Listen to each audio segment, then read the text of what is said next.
아멘. 감사합니다. 시편 50편을 보면은 아삽의 시다 그렇게 말하고 있는데요.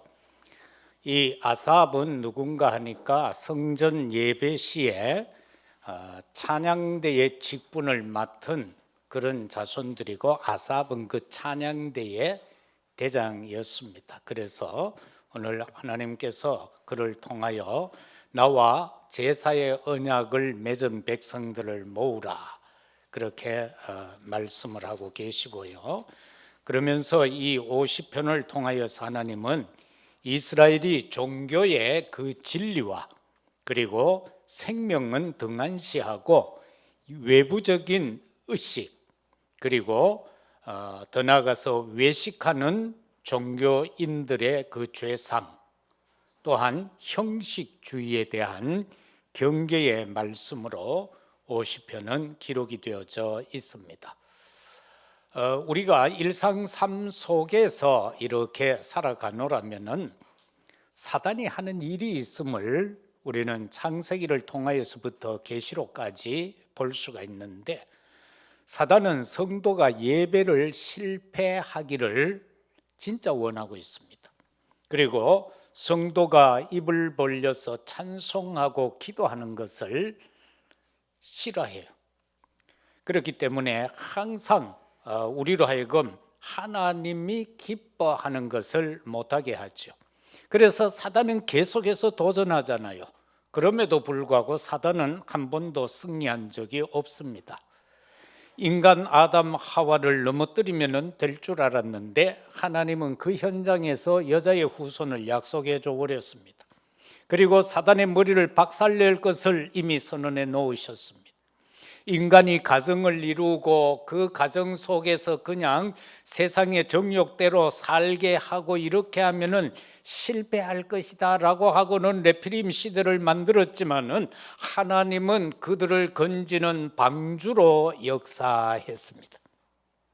그런가 하면은 인간으로 하여금 자신들이 갖고 있는 모든 것을 동원해서 성공 가도로 돌리게 하면은 하나님을 떠나서 살 줄 알았는데, 그래서 바벨탑을 만들고 그 시대 속으로 몰아넣었지만은 결과적으로 하나님은 네 본토 친척 아비 집을 떠나라, 우상의 현장에서 떠나라고 하면서 아브라함이 떠나는 것처럼 하나님의 형상 지음받은 자 중에 구원받기로 작정되고 예비된 자들은 그 시간이 이름에 그 죄악의 도성에서 벗어나서 하나님의 나라로 들어가짐을 우리는 알 수가 있습니다.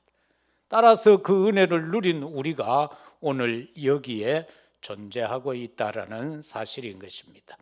그런데 우리가 꼭 기억해야 될 것은 복음의 사람들은 영적인 고독을 누릴 줄 알아야 된다. 세상의 고독을 누리면 안 되지만은 우리는 영적인 고독, 이거 우리 진짜 믿는 사람들에게는 꼭 필요한 것입니다. 저와 여러분이 진짜 복음 안에서 살기를 원한다면은 이 고독은 자연히 올 수밖에 없습니다. 그래서 더더욱 하나님 앞에 깊이 들어가면서 살아야 합니다. 사단은요, 계속해서 우리를 속이려 하고 있습니다. 그래서 절대 속으면 안 됩니다. 그 속임에 여러 형태가 있는데 가장 먼저로 우리를 속이는 것이 세상입니다. 세상에서 속지 말라는 겁니다. 왜? 세상은 사단이 장악하고 있다라는 것입니다. 그리고 세상에 우리가 현장에 일하러 나가면 특히 젊은이들 강하게 보이는 자들 참 많습니다. 여러분의 상사들 또는 아니면 사장님들, 또 여러분의 소속되어 있는 그 모든 현장의 지도자들 아주 강하게 보이지만 결과적으로 그들은 강하게 보이기만 하지 내면은 약하다라는 것을 알면은 안 속습니다. 그런가 하면은 세상에 나가면 괴롭히는 자들이 있잖아요. 뭐 연속극 같은 데도 보면은 신입생 들어오면은 괜히 먼저 선임자들이 막 괴롭히지요. 커피 타오라 했다가 이거 뭐 맛없다 그러고 또 다시 타오라 그러고 막 자제구레한 자기가 해야 될 심부름 다 시킵니다. 괴롭힙니다. 그런데 그것은 그 괴롭히는 사람이 스스로 괴롭다라는 겁니다.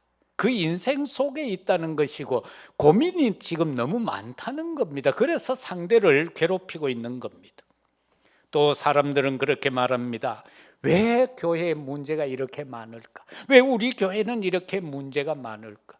그러나 그 문제라는 것 가지고 우리는 당연성을 찾아야 되고 필연성을 찾아야 되고 절대성을 찾아야 되는 겁니다. 이렇게 말할 수 있습니다. 왜 우리 교회는 전도하는 사람이 없지라는 것이 내 눈에 보이면은 하나님께서 왜 내 눈에 보였습니까? 네가 전도하라라고 그거 보게 한 겁니다. 그런데 많은 사람들은 그것도 못 깨달아요. 그런데 그걸 보게 되었고 느끼게 되었다.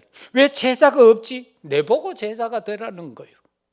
왜 전부 가난하지? 내가 응답받아서 부한 자가 되라는 거예요. 그렇기 때문에 그거 보여준 거지. 많은 사람은 그거조차도 못 보고 살아간다 그 말. 그래서 문제는 없다. 당연하다. 필연적이다. 절대적이다. 그걸 찾아내면 되는 겁니다. 영적 문제자. 우리는 이렇게 하죠. 왜 이렇게 이상한 사람이 많지? 그것은 나로 하여금 영적 싸움을 싸우라고 그걸 보여준 겁니다. 아무리 이상한 사람이 많아도요, 하나님이 주시는 그 성령의 역사에 마음이 없으면 그거조차도 안 보여요. 그게 내게 보여졌다라는 것은 나로 하여금 그 영적 싸움을 대신해 주는 중보 기도자가 되라라는 것입니다. 사랑하는 성도 여러분, 오늘은 우리가 예배의 본질 회복에 대해서 살피고자 하는데 그 먼저 다른 본질을 한번 보십시오. 죄의 본질은 뭘까요? 많은 사람들이 죄라고 하면은 자범죄를 말하죠. 네 뭔 잘못했지 이걸 죄라고 여기는데 사실 그건 죄가 아닙니다. 죄가 아닙니다. 이러면 여러분 또 눈이 둥그레지는데 왜 죄가 아닌가를 가르쳐 주지요. 진짜 죄의 본질은 하나님 떠난 거잖아요. 그거 이외에는 죄가 없어요. 그것 때문에 다 온 거예요. 하나님을 떠나서 마귀에게 속았어. 그게 죄의 본질이에요. 창세기 3장이 죄의 본질이에요. 그런데 우리는 어떻게 해야 되는가? 넘어지는 건 죄가 아닙니다. 일어서지 못하는 게 죄입니다. 다시 말을 바꾸면 죄는 죄가 아니다. 회개 안 하는 게 죄다라는 겁니다. 이제 눈 동그란 것에서 이제 평상시 눈으로 돌아왔습니까? 이제 이해가 되나요? 넘어진 것은 죄가 아니요. 일어서지 못하는 것이 죄다. 회개 못하는 것이 죄다. 그 말씀인 것입니다. 그 다음에 축복의 본질은 뭘까요? 많은 사람들은 축복이라고 하면은 불신자들이 말하는 오복 수준을 말하고 있습니다. 마태복음 5장에서 팔복을 말할 때도 예수님은 완전히 인간들이 생각하는 반대의 것을 말씀하잖아요. 우리 성도가 누려야 될 복. 그러면은 우리가 한 가지 예를 들면은 짐 엘리엇이라는 청년이 28살 때 아쿠아족이라는 그 오청 종족 같은 밀림지대한 종족에게 들어가서 한 사람에게 전도하고 순교합니다. 자, 그러면은 이 사람의 상급, 아니면 오늘 이 시대에 어마어마한 교회들 수만 명, 수십만 명의 교회를 목회하고 있고 좋은 거 다 누리고, 그 안에는 뭐 세세하게는 말 안 하겠습니다. 좋은 거 다 누리고 사람들에게 칭찬 다 받고, 그렇다면 그런 목회자와 짐 엘리엇의 축복의 본질, 뭐가 본질입니까? 하나님은 말씀할 때에 네가 땅에서 다 누렸느냐? 그럼 끝났다는 겁니다. 천국에 가면 없다는 겁니다. 그러나 이 청년은 28살에 한 사람을 구원시키고 그 자리에서 죽었지만은 땅에서 누린 건 하나도 없어요. 순교라는 것밖에 없어요. 그러나 천국에서는 이 짐 엘리엇 같은 사람이 더 큰 축복의 사람이다라는 겁니다. 이게 축복의 본질입니다. 그런데 우리는 자꾸 사단한테 속아가지고 이 세상에서 누림을 축복으로 알고 있습니다. 물론 그것도 누려야 되지만 하나님의 일을 하려고 하면 거지는 할 수 없으니까. 그런데 또 중요한 것은 하나님이 억만금을 드린 바리새인들보다 한 과부가 나는 죄인입니다 라고 하며 성전 기둥의 뒤편에 숨어서 눈물을 흘리며 엽전 2렙돈을 드렸던 그 역사적인 사실을 주님 오시는 그날까지 증거되리라고 했습니다. 이 말의 본질은 뭡니까? 예배의 본질이라는 것은 물질이 아닙니다. 재물이 아닙니다. 예배의 본질은 내 몸입니다. 예배의 본질은 내 몸이에요. 내 몸인데 그 내 몸이 어떤 수준에서 드려지는가? 오직 예수 그리스도로. 그래서 우리는 신명기 6장 4절에서 9절에 보면은 우리 하나님 여호와는 오직 유일하신 여호와이시다. 너는 마음을 다하고 뜻을 다하고 힘을 다하여 네 하나님 여호와를 사랑하라. 하나님이 명령하신 이 말씀을 너는 마음에 새기라. 하나님의 말씀을 새겨야 합니다. 설교를 새기는 게 아니고 하나님의 말씀을 새기고 자녀에게 부지런히 가르치며 자녀에게 가르쳐라. 집에 앉았을 때이든 길에 걸어갈 때이든 누워 있을 때이든 일어날 때이든 이 말씀을 포럼해라. 너는 이 말씀을 네 손목에 메어주고 네 미간에 붙여주고 네 집 문설주와 바깥 문에 기록해라. 여러분이 여러분의 자녀를 데리고 다락방 했겠지요. 그 자녀와 그냥 했던 자녀, 여러분 느낌이 있을 겁니다. 어려서부터 하나님의 말씀이 들어가면은 어떤 상황에도 실패하지 않습니다. 그의 심령 속에 말씀이 기록되어 있다면은 틀림없이 실패하지 않습니다.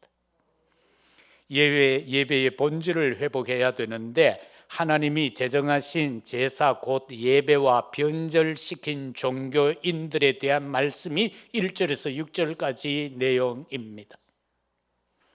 제사 예배라는 것은 하나님과의 관계 회복입니다. 그런데 종교인은 이것을 전통과 예식으로 변질시켰습니다. 제사 제도는 하나님이 만드셨습니다. 인간이 만든 거 아닙니다. 레위기 1장, 2장, 3장, 4장, 5장을 쭉 통해서 보면은요, 전체가 번제와 소제와 화목제, 속건제, 속죄제 이렇게 5가지 제사가 나와 있는데 이것은 하나님이 친히 만드셔서 그 시대 사람들에게 말한 거예요. 번제라는 것은 짐승을 잡아서 피 흘려 태우는 것, 다시 말하면 헌신 중심의 제사. 그리고 소제라는 것은 고운 가루를 가지고 유황을 얹어서 제사를 지내는 것인데 이것은 행위의 성별을 위할 때 드리는 예배. 화목제는 하나님과 인간 사이의 그 화목을 회복하기 위한 감사제와 서원제. 속건제라는 것은 성물에 대하여서 그 당시 성전에 있는 많은 성물, 기물들이 있죠. 여기에 대하여 부지불식 중에 범한 죄를 용서받을 때 드리는 제사. 그런가 하면은 속죄제라고 할 때는 계명을 범하였을 때 참 많은 제도의 제사를 하나님은 명하셨죠. 그런데 이걸 그냥 제사로 받아들이면 오늘 이 시대는 맞지 않습니다. 이건 뭡니까? 이 모든 것을 완성하신 분, 이 제사의 주인공이 누구냐는 것입니다. 그걸 저와 여러분들이 붙잡아야만 제사 곧 예배의 본질을 알 수 있습니다. 오직 예수 그리스도뿐입니다. 마태복음 5장 17절에서는 예수님이 말씀합니다. 내가 선지자와 율법을 폐하러 온 줄 아느냐? 아니다. 나는 완성시키러 왔다라고 선언하셨습니다. 십자가에서 돌아가실 때에도 말씀합니다. 요한복음 19장 30절에서 다 이루었다라고 했습니다. 무엇을 이루셨습니까? 원죄의 문제를 다 이루었다는 겁니다. 그러면서 하나님과 화목해야 할, 하나님을 만나야 될 그 길의 문제를 이루었다라는 것입니다. 계속해서 하나님의 형상으로 지음받은 백성을 괴롭히고 실패하게 하는 그 악한 존재, 그 사단을 끊는 왕으로서의 길을 다 이루었다라는 것입니다. 그래서 예배의 본질은 오직 예수 그리스도입니다. 그런데 이 제사를 실패한 사람들이 있어요. 가인을 보세요. 창세기 4장 1절에 15절까지 보면은 아벨하고 같이 제사를 드렸는데 자기가 농사 지은 것 가지고 그냥 대충 합니다. 그런데 농사 지은 거 안 받는 건 아니죠. 위에 소제라는 것은 가루를 가지고 제사 지내는 건데 거기에 보면 뭐가 나와요? 기름을 섞어라고 했습니다. 그것처럼 가인이 드렸던 예배는 곡식으로만 했습니다. 작은 새라도 드려서 피를 흘려야 합니다. 그런데 그걸 하지 아니함으로 가인의 제물을 받지 않았습니다. 그런데 아벨은 자기가 치던 양으로 하나님 앞에 예배 드렸습니다. 받으셨습니다. 그런데 보세요. 예배에 실패하니까 사단한테 잡히죠. 내가 잘못해서 내 예배가 연락 안 됐으면 하나님 잘못했습니다 라고 해야 되는데, 아니 내 거는 안 받고 저 아우 거는 받았다?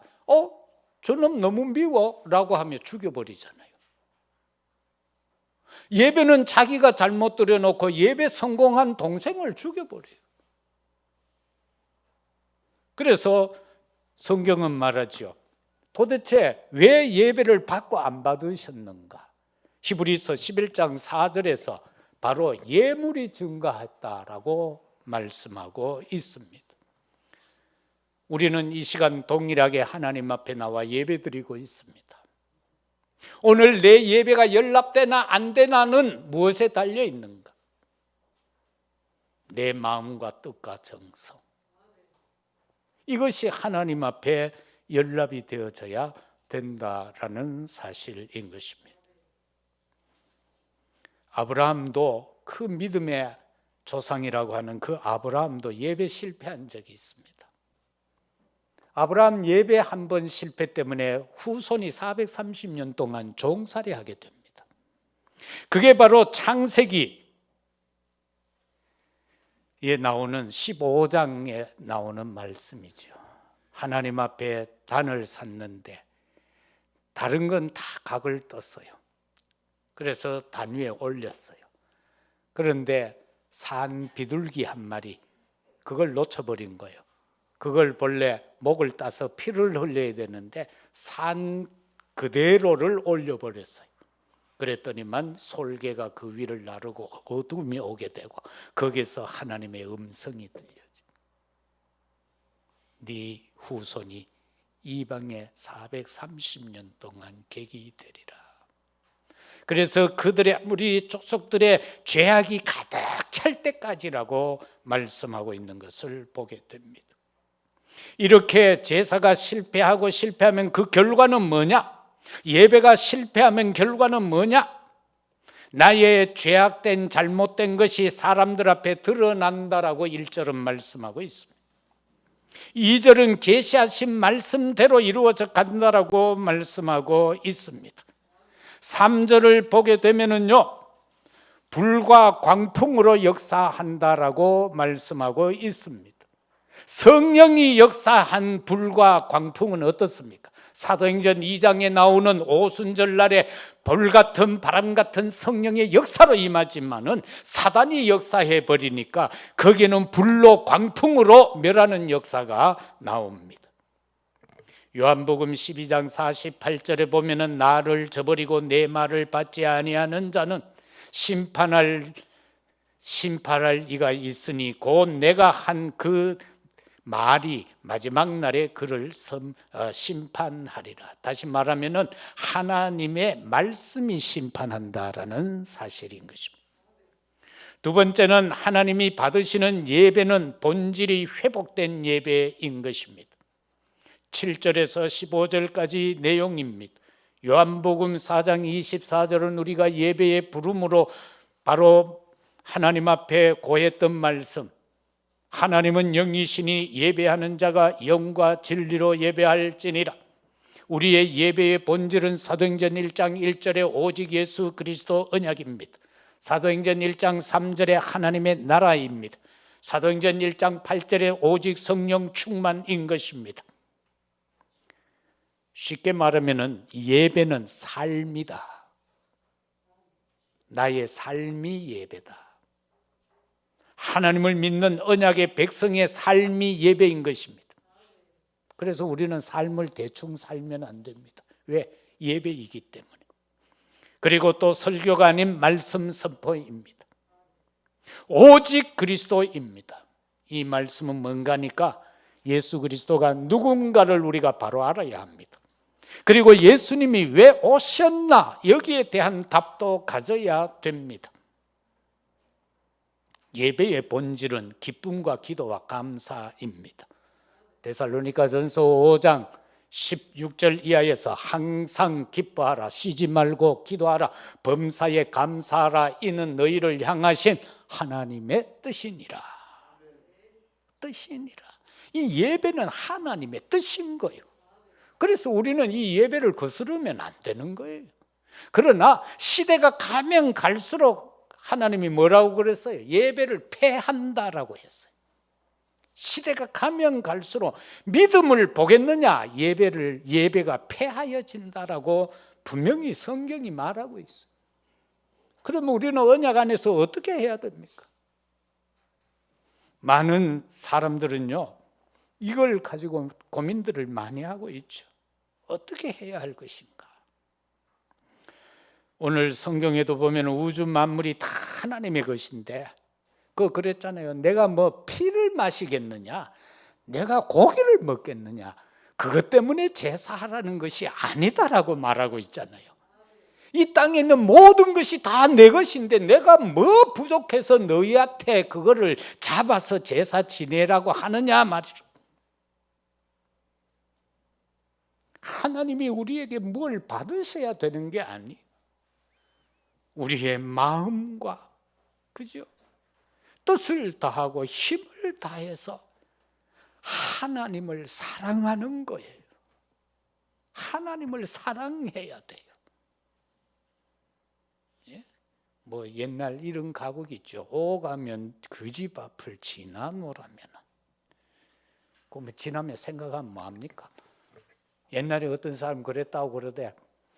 같은 직장 다니는데 시험 보고 퇴근해가 집에 가가 또 전화하고, 그것도 또 모자라가 밤새도록 편지 써가 아침에 출근하면서 붙이고, 사무실에 가면 볼 게인데 맨날 그 짓을 했대. 옛날에 어떤 목사님은 여기서 저 울진이 어딥니까?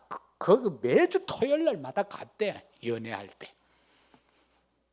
여러분, 우리는 인간 사랑은 그렇게까지도 하는데 하나님의 사랑을 어떻게 하고 있습니까? 나는 지금 하나님을 어느 정도로 사랑합니까? 일주일에 한 몇 번 데이트합니까? 하나님하고. 예? 하나님하고 어느 정도로 데이트해요? 하나님은 우리하고 임마누엘 하고 싶은데 나는 네하고 같이 하고 싶다. 그것도 부족해가 나는 네 안에 있다고 하는데 우리는 내 안에 있는 하나님을 그냥 잊어버리고 산다. 쉬운 말로 똥줄이 닳으면 그때서야 부른다. 그죠? 평안할 때는 안 불러. 왜? 생각이 없어. 세상 것이 너무 좋아가 딸이 좋고 아들이 좋고 세상에 물질이 좋고 그러다가 급해가 뭐 암이라도 오고 뭐 어디 한 대 얻어맞고 차에 바치가 붕 떨어지고 하면 그때서야 주여 하나님을 좀 사랑하자. 하나님을 사랑하자. 그 사랑을 위해서 14절에 보니까 감사와 서원이라고 그랬어요. 가장 감사를 잘한 사람이 누군지 알아요? 다윗과 바울이에요. 바울이 성경 쓴 데 한번 보세요. 거기마다 그저 감사요. 주 예수 그리스도 안에서 너희를 사랑하고 감사하고 감사하고. 다윗도 그저 시편을 통하여서 감사. 로마서 12장 1절에서 보면은 너희 몸을 하나님이 기뻐하시는 거룩한 산 제물로 드려라. 이는 너희가 드리는 영적 예배니라. 오늘날 우리가 짐승 잡아 드릴 수는 없잖아. 내 몸을 드리는 거. 이거 하나님이 가장 기뻐하고. 그러면서 이게 어떤 예배냐? 영적 예배다. 피비린내 나는 예배가 아니라 영적 예배다. 다시 말하면 복음을 알면 재창조의 역사가 일어나는 겁니다. 진짜 우리가 감사가 되고 서원이 되는 것은 뭡니까? 성경에서 서원이라고 말할 때에는 내가 구원받은 것으로 인하여 하나님 앞에 뭐 약속하는 거예요. 감사합니다. 내 이렇게 살겠습니다. 그게 서원이라는 거예요. 하나님 내가 앞으로는 이렇게 살겠습니다. 그런데 성경은요, 서원한 것은 내게 손해가 있을지라도 행하라 그렇게 말씀하고 있어요. 두 번째는 기도예요. 예배의 본질 속에는 기도가 있어야 합니다. 15절입니다. 부르짖으라는 거예요. 저와 여러분은 기도의 망대를 세워야 됩니다.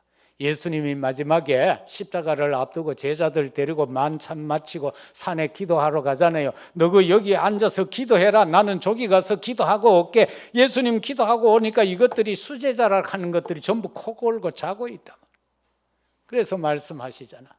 1시간도 깨어 기도할 수 없었더냐. 그런데 이제는 쉬라. 이제 나를 원수에게 넘길 자, 잡을 자들이 온다라고 말씀하지요. 그리고 정말 우리는요, 보좌의 축복은 기도의 맛을 아는 것입니다. 우리 뭐 보좌의 축복한 뭐 휘황찬란하고 뭐 어떤 막 그런 걸 생각하는데 그거 아니에요. 기도의 맛을 아는 게 보좌의 축복이다. 이 속에서 24와 25 영혼의 비밀이 숨겨져 있는 겁니다. 23절에 보면은 구원에 대한 말씀이죠. 감사로 제사를 드리는 자가 나를 영화롭게 하나니 그의 행위를 옳게 하는 자에게 내가 하나님의 구원을 보이리라. 저와 여러분이 현장에 가서 누구에게인가 복음 전한다는 거, 그 행위가 하나님 보시기에 너무 좋은 거예요. 그러면은 그걸 통해서 하나님은 구원을 보이겠다 그렇게 말씀하고 있습니다. 영적인 세계를 알면 시공간 초월의 역사를 우리는 체험하게 됩니다. 그게 바로 사도행전 1장 8절입니다. 오직 성령이 너희에게 임하면 너희가 권능받고 예루살렘, 유대, 사마리아 땅끝까지 이르러 내 증인이 될 것이다. 영적 세계, 오직 예수 그리스도, 그게 영적 세계입니다. 하나님의 나라, 그게 영적 세계입니다. 오직 성령 충만, 그게 영적 세계입니다. 육신적인 것에 사로잡혀 버리면 이 세 가지는 우리는 알 길이 없습니다. 마지막으로 예배를 성공하면 구원의 축복을 누리게 됩니다. 22절과 23절의 말씀이 그렇게 말합니다. 감사로 예배드림이 하나님을 영화롭게 한다. 그리고 우리가 예배할 때는 마태복음 5장 24절에 보니까 재물을 가지고 예배하러 올 때에 형제와 뭔가 다툼이 있다면, 화목하지 못한 것이 있다면 재물을 내려놓고 가서 형제와 화목한 후에 와서 제사를 드려라, 그렇게 말씀하고 있습니다.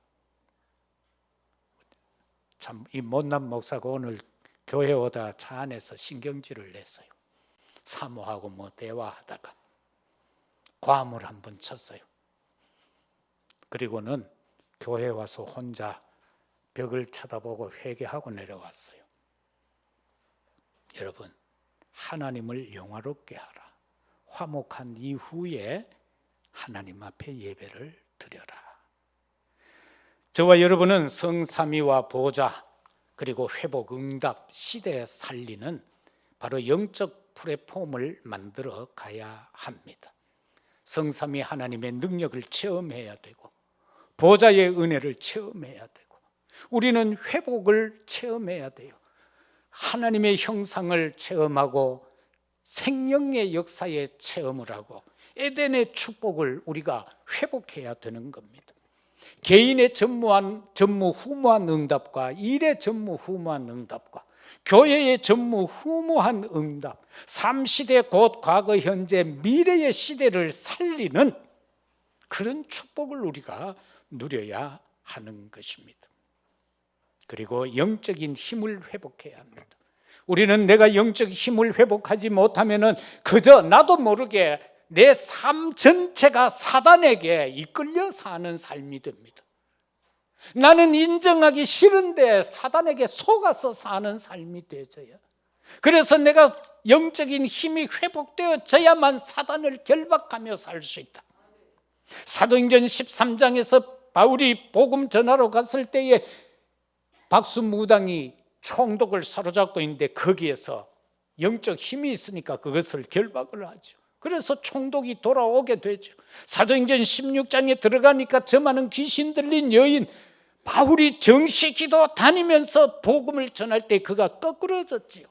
에베소에 들어갔을 때에 사도행전 19장에 많은 역술인들이 있었는데, 그 우상 숭배자들이 있었는데, 바울이 기도하며 말씀을 선포할 때에 영적인 힘으로 말미암아 그것을 이겼던 사실을 봅니다. 그래서 우리는 영적 파수망대의 축복자들이 되어야 합니다. 그래야만 악한 사탄을, 마귀를 우리가 이길 수 있고, 흑암을 이길 수가 있고, 지옥 배경을 이길 수 있는 겁니다. 예배를 성공하면 구원의 축복을 누리게 되는데, 어떤 축복? 237을 살리고 치유시키고 서밋화 되어지는 그 축복, 세계 복음화의 축복을 누리는데, 이것은 바로 영적 안테나의 축복이다라는 사실. 안테나는 계속해서 전파를 보내는 거잖아요. 그래서 소통하는 거잖아요. 우리가 하나님과 사람과 세상과 여기에 대한 것이 계속 안테나가 정상적으로 움직여야지. 이게 먹통이 돼버리면은, 레이더가 먹통이 되면은 적 비행기가 와도 몰라요. 바다에 적 항공모함 같은 배가 와도 몰라요. 그러나 이것이 레이더가 정상적으로 작동되면은 적이 침범하는 걸 우리가 다 알 수 있잖아요. 그래서 하나님께서는 우리에게 말씀합니다. 마태복음 28장 16절에서 20절에 보면은 모든 민족을 제자로 삼아라. 마가복음 16장 15절에서 20절에 보면은 천하에 다니면서 만민에게 복음을 전하라. 사도행전 1장 8절에서 보면은 하나님이 주시는 힘을 가지고, 이 모든 것에는 다 하나님이 주시는 영적 힘이 전제된 것을 말합니다. 하늘의 권세, 땅의 권세 가진 자가 우리에게 말씀하신 거예요. 그래서 땅 끝까지 증인이 되라라고 말씀하고 있습니다. 우리는 예배의 본질을 회복해야 합니다. 사랑하는 성도 여러분, 이 한 주간 예배 성공자들이 되시기를 말씀 묵상하며 하나님 앞에 기도해 보시기를 바랍니다. 그리고 이 한 주간 예배 성공된 자로서 현장 나를 살리고 현장 가문을 살리고 교회 살리는 그런 사람이 되도록 하나님 앞에 기도하는 저와 여러분이 되어야 되겠습니다. 우리가 영적으로 가장 중요한 것은 예배의 본질을 회복하는 것입니다. 이 한 주간 이 말씀 붙잡고 현장에서 승리하는 우리 모두가 되시기를 예수 그리스도 이름으로 축복합니다. 아버지 하나님 감사합니다. 하나님이 제사 제도를 말씀하신 것도 결국에 그 중심은 오직 예수 그리스도라는 것을 말씀하고 있습니다. 형식적 예배는 하나님이 싫어하므로 가인과 아브라함을 통하여서 우리에게 깨우치십니다. 하나님이여, 오직 예배는 나의 온 삶이 예배인 것을 깨닫게 하시고 그 중심에는 말씀인 것을 깨닫고 그 답은 오직 그리스도밖에 없음을 깨닫는 저희들이 되게 하옵소서. 항상 감사함으로 살아가게 하시고 쉬지 말고 기도함으로 살아가게 하옵소서. 영혼 구원 역사를 두고 살아가는 저희들이 되게 하옵소서. 우리에게 모든 것을 회복시키시고 은혜를 베풀어 주옵소서. 그리하여 사람을 모으는 영적 플랫폼의 축복을 누리고 지키는 영적 파수망대를 감당할 수 있게 하옵시고 이 복음만을 오직 그리스도만을 전하는 영적 안테나의 사명을 감당케 하옵소서. 예수 그리스도 이름으로 기도드리옵나이다. 아멘. 44장 찬송입니다.